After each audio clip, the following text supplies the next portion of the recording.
much. Please. Thank you. Great to be with you.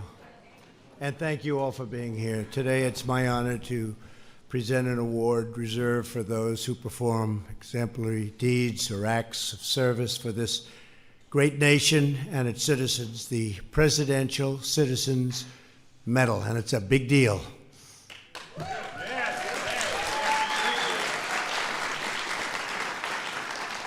This evening, we come together to pay tribute to a fallen hero who devoted his life to defending freedom and who made the supreme sacrifice to save others on September 11th, 2001, Colonel Richard Rescorla. Richard was a great gentleman. He's looking down proudly on this wonderful family, and congratulations. This is a big evening, and it's great to have you at the White House because there's no place like it. Thank you.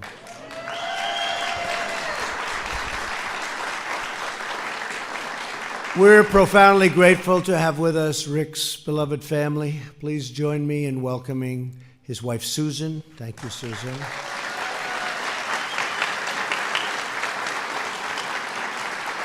His son, Trevor, and his daughter, Kim. Thank you, thank you, thank you, thank you.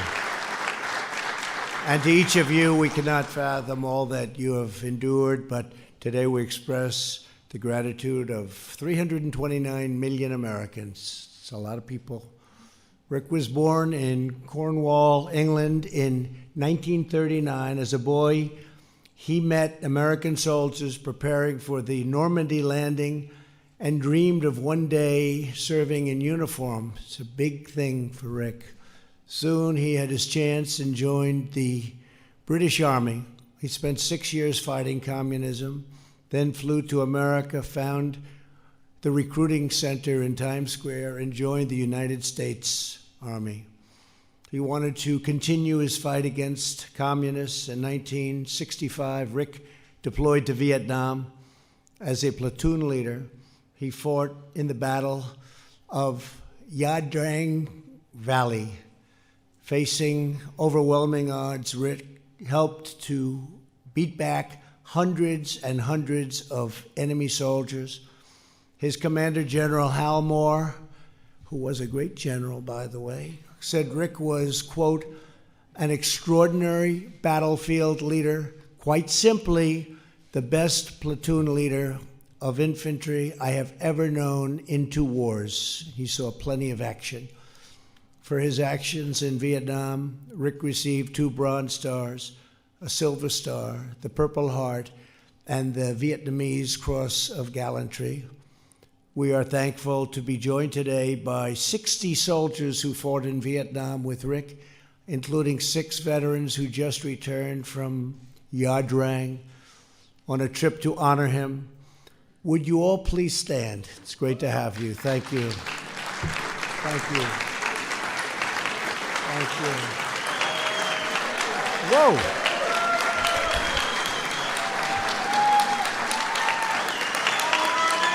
That's pretty good. That's pretty good. And you're all looking good. You're looking good. That's great. That's really fair. Do I see a Medal of Honor winner in our midst? Oh, that's great. Stand up, please.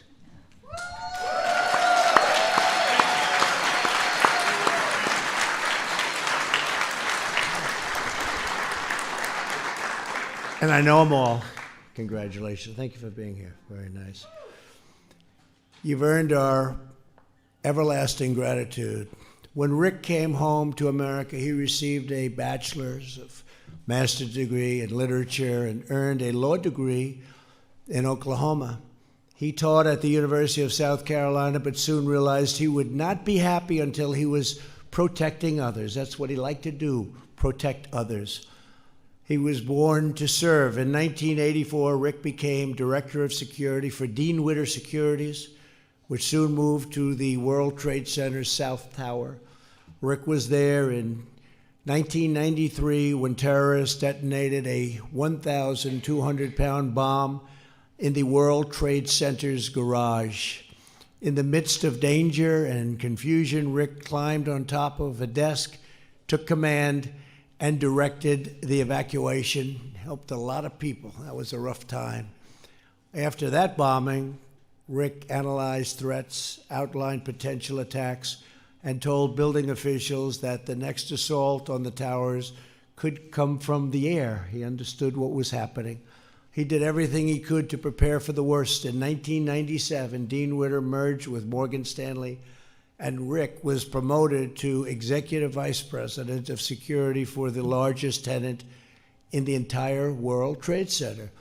In 1998, he met Susan, and they married within a year. That was good, right? That was good. They were both happy. They were both very happy. That was a good move for both.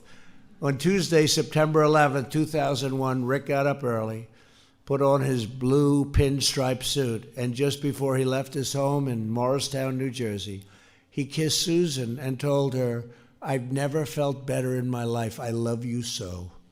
Very nice. It's very nice. Rick arrived in his office before 7:30 a.m. A little more than an hour later, he heard an explosion and looked out the window to see the North Tower consumed by flames. Bullhorn in hand, Rick told everyone to ignore the PA system that was instructing them to remain at their desks. He directed them to start marching down the stairs, 2 by 2, get out and start marching. Just do it. And they had practiced before. Because of him, they had practiced before.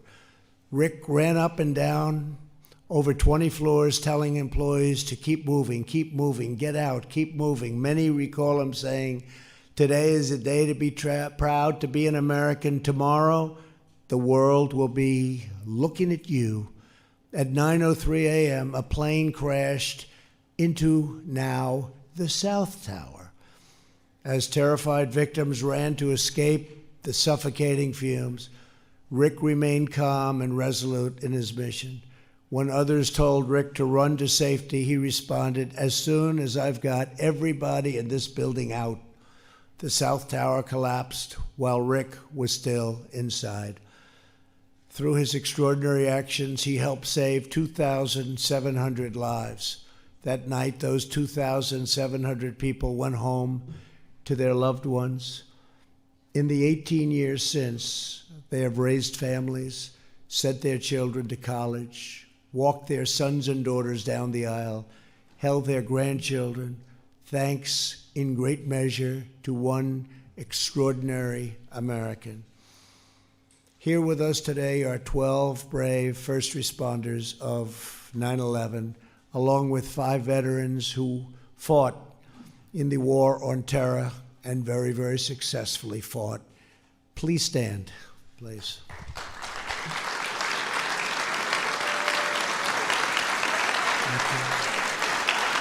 Thank you. Thank you, fellas. Thank you. Thank you very much. Great respect. I know the city well. Fantastic job. Rick's entire life paints a beautiful picture of selfless service, and his legacy endures. Monuments and gardens have been built in his honor. A passenger train in England has been named after him, and they just gave me the most beautiful model of that train, and it'll be in the Oval Office. And poems and books and even an opera have been written to memorialize his story. No one has done more to preserve Rick's memory than his wife, Susan. After 9/11, Susan traveled the country and told of Rick's courage.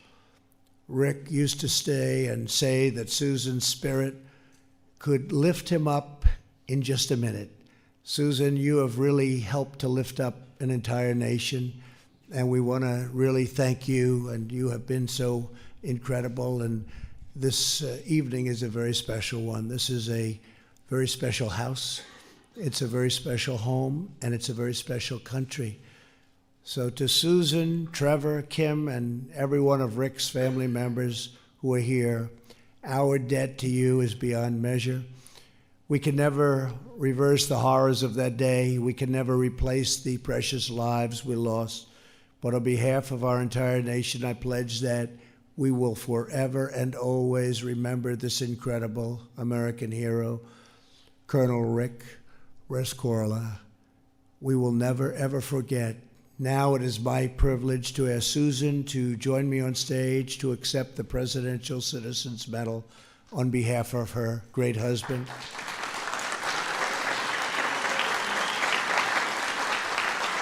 Would the military aide please come forward and read the citation? Thank you. Thank you, Susan.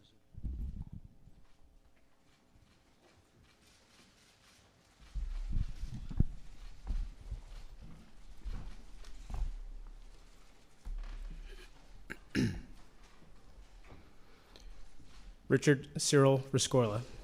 At the cost of his own, Richard Rescorla helped save the lives of nearly 2,700 people at the World Trade Center on the morning of September 11, 2001. In the midst of the attack on the Twin Towers, Rescorla ignored advice to shelter people in place and instead aided their efforts to escape to safety. He did not, however, join the evacuation. He continued working to save lives until the tower collapsed, killing him and hundreds more. The United States is proud to honor Rick Rescorla, whose valiant and selfless sacrifice for his fellow Americans on one of our nation's darkest days will never be forgotten.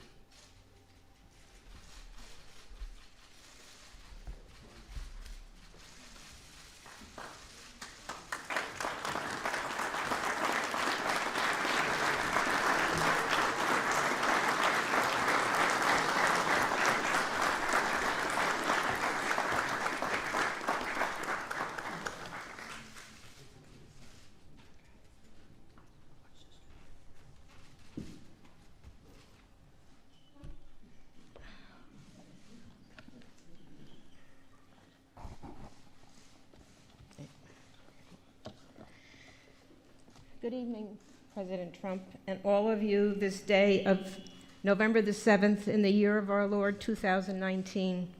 And thank you so much for meeting with Rick's family and I so privately before the ceremony. Today is a day to honor a proud American. 18 years is a long time, and I thank our president for honoring Rick with the Presidential Citizen Medal. I had asked myself, and why now? Because this was to be. It's all about the journey, which has revealed so much more. Of all the accolades, all the tributes, both here and in the United Kingdom, 60 or more over the years, and each one so unique. And all of the people along the journey who have touched my life. Each is so memorable because I was able to learn more about this incredible man and death than in the short time we had together on earth. And thank God we were blessed by a deeply meaningful time together. Mr. President, we have about 200 people here who are all great women and men, and I will be honoring them at the gala event at the Plaza Hotel this evening. I know Rick would have wanted them all to be here today, and we both salute you all. And now, on this incredible day, we are gathered here at our White House with the President of the United States, Donald Trump, in the country we love, with the flag we salute with so much respect, and looking out on you all. Each one of you is so special. On that fatal day, September 11th, 2001, Rick was seen fiercely herding the people out of the building, and then he and his 3 men followed the firemen, going further up into the South Tower. There's even a recorder of them talking to one another. Leave no man behind was the core of the 7th Cavalry, and I know Rick was thinking about his men in those final moments. The days after 9/11, so many people called me and asked me, did Rick make it out? Or to tell me what Rick was saying to them as he was bringing them out of the building to safety. He was singing Cornish songs, and sometimes even whispering in their ears, get the hell out, just leave, get out. And anyway, what was I going to say? Today is a day to be proud to be an American, because the world is still looking at us. And all of you here have contributed to keeping Rick's work and story alive, so it will be in the forefront of the American memory. But before I say the last statement, I would like to tell you something about what Rick said to me. on our first date, he said to me, "What are you about?" And I said, "What do you mean, Rick?" And he said, "Well, when I was a very young man, I declared what I wanted to be. And I knew that if I stayed on that path, that at the end of my life, that I would have done the very best that I could." And that's exactly what Rick did. Thank you, Mr. President, and God bless America.